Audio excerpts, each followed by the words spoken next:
Alright then, everybody. My morning's ruined. So, it is Tuesday. On Sunday, I spent like fucking 3 hours trying to get my car all nice and pretty and ready. I say ready, I wasn't really ready for anything, but you know, fuck me. Because decided to rain throughout the night, so you know, that's cool. Oh well, you win some, you lose some. It looks good for yesterday.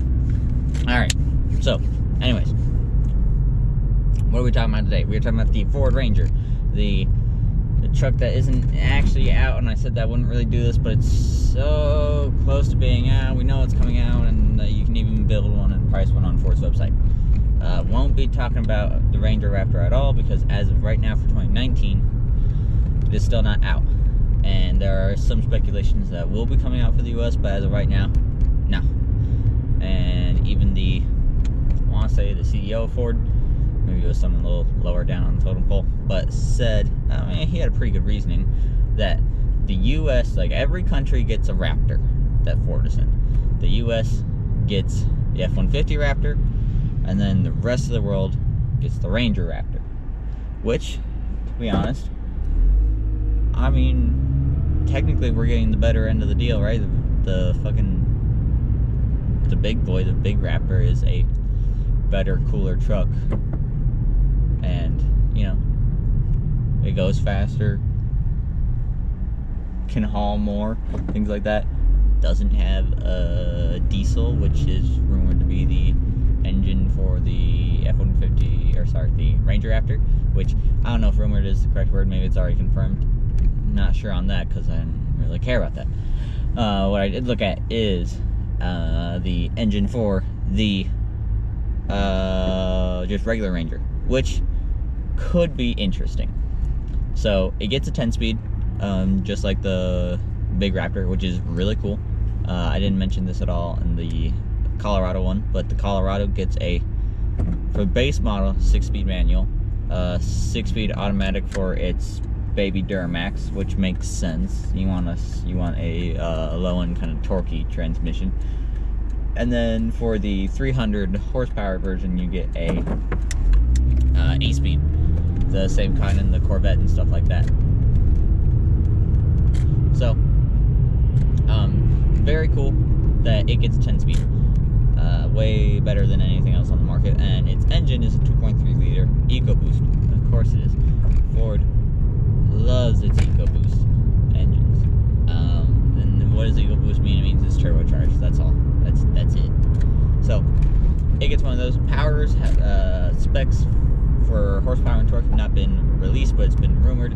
So the 2.3 liter is the same motor that's in the Mustang. It's the same motor that's in the Focus RS. In the Mustang, it makes 310 horsepower. In the RS, it makes 350 horsepower. But people speculate that since it's a truck and everything, they're gonna kind of tune it back, and it's gonna be in the 270 range, which people may be like, oh, only 270 horsepower. That's still really good in a little tiny truck. I'm sure that one will probably still be in that 4,000 pound mark, round-ish, just like the Colorado. But that's really freaking good. I wouldn't complain about having 270 horsepower. If they want to do 300, even better. Good on them. And that's the only motor available. So even though Chevy has its really tiny 200 horsepower kind of fuel efficient little motor, which people will probably never ever buy, Ford, you only get one, and it could be hopefully a pretty good one. I mean, it will be a good one no matter what. I mean, no matter what, the engine will be strong enough to do what it's needed to do. But if it doesn't make around like 300 horsepower, then like why even have the 10-speed? It just is unnecessary at that point. And besides for minor fuel economy savings, things like that. But otherwise, what else? The current building of the vehicle isn't quite as interesting as Chevrolet's. You can't get like Adam's car care products with it or anything like that. The Colorado actually had a lot more kind of bed items, like tents and like 30 different tonneau covers, while the Ranger did still have some, just not near as many.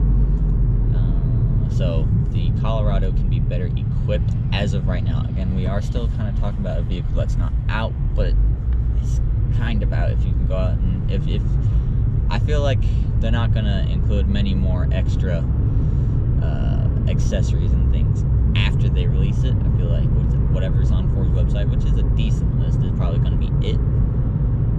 But price range is interesting.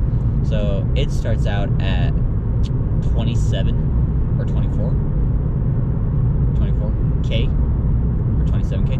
So one of those. It might go, I think it's XL is 24, XLT is 27, and then the last one, maybe I have one of those mixed up, but the last one is like 32 for the Laramie. There you go. Or Lariat. One of those. Fuck. Lariat. There you go. Sticking with that. So it starts out more expensive as a Colorado. Colorado started out with the base price for the basic model is $21,000, but still came standard with like infotainment and all that kind of stuff. And didn't mention this, you can even do things like rear seat deletes and that kind of stuff. So there's a lot of cool things that you can do. Or maybe that's just no, gotta stop talking. And so, ooh, Hellcat, nice. Don't get to see many of those in a small town like this. Goodness, I'm having a hard time this morning. Sorry about that, guys. So the Ranger just starts off more expensive, but again, you start off with just a better motor. On the cheap Chevrolet, the only way to do that is with its tiny little 200 horsepower motor, which most people speculate is going to be awful to drive. I don't think it'd be that bad. I mean, sure, I mean, it's not going to be fast, but we are very spoiled in today's world. So, not having a fast vehicle is almost kind of lame, but who cares? Please forget out my... So, all in all, styling and stuff, Ford Ranger looks good. It looks like a little F-150. It looks like a little baby Raptor. And it starts off more expensive, but it also starts off with better things than the Colorado. So I think it'll do perfectly okay. It also has Ford's new Sync 3 system, which is far superior than their last piece of shit, or their last, like, what was it, like My Ford or something, their infotainment system. Now most vehicles from like 2016 on have had the Sync 3, so they're still going with it. So that's good, so you can have CarPlay and all that kind of stuff. So it's nice that quality of living for these vehicles, since they are usually on the more expensive side, is they're just adding all of the options. So that's good on them. I think the Ford will do just fine, but Colorado's still a cooler truck. So I will see you all guys all in the next video where we talk about the Tacoma. And as always, like, comment, subscribe, and I will see you tomorrow.